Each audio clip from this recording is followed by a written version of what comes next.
Welcome back to Tipping Point. I'm your host, Kara McKinney. At least the Chinese spy balloons we had flying overhead were only surveilling us and weren't raining down trash and fecal matter on our heads. North Korea's regime has no such compunction, apparently.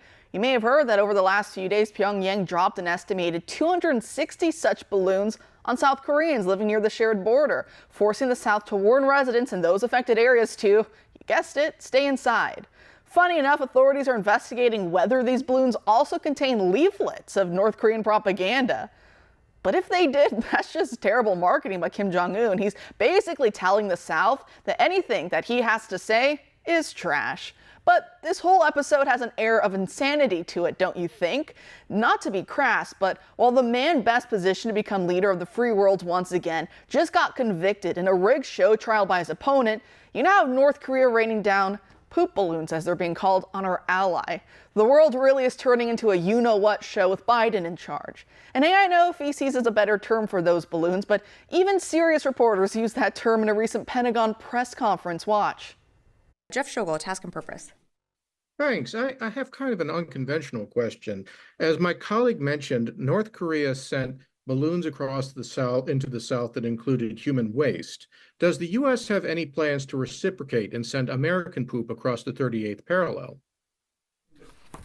Thanks, Jeff. We do not. Next question. You know, you just want the clickbait headline. And as if the global situation wasn't enough of a you-know-what show, Politico is now reporting that Biden secretly gave Ukraine permission to strike inside Russia with U.S. weapons. They've been dancing around shedding the proxy aspect of this war by bringing NATO into it directly for a while now. Perhaps that mask is finally coming off. At a time in which Russia is demolishing Ukraine on the battlefield and Zelensky just survived an assassination attempt. Corruption has led to fortifications not being built in Ukraine, and Ukrainian elections have been canceled and churches closed. And need I remind you of the turmoil here at home given yesterday's guilty verdict against Trump? The adults in the room, as they like to call themselves, not realize the existential danger they're putting our country in with all this. For us, the Ukraine war is a game to keep our hegemony in Europe and to project our domestic politics abroad, i.e. American conservatives are Russian apologists and are therefore dangerous, so Russia has to be kept apart as the white Christian boogeyman to be destroyed. But for Russia, Ukraine is a war for their own survival against encroachment by the West to strangle them economically and to line their entire border with NATO troops and missiles. Russia's playing for keeps, and for decades they've been telling us Ukraine and Georgia are their red line in the sand. They will use nukes to protect that red line. And here we are glibly poking at them while we're the weakest we've ever been at home.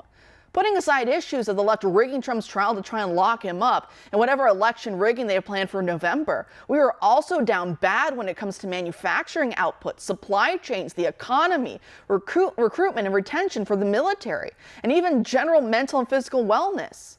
Our sanctions have done nothing to Russia. Now they've become best buds with China when Putin pushed for decades to become our friend, but we didn't let him. So what are we thinking?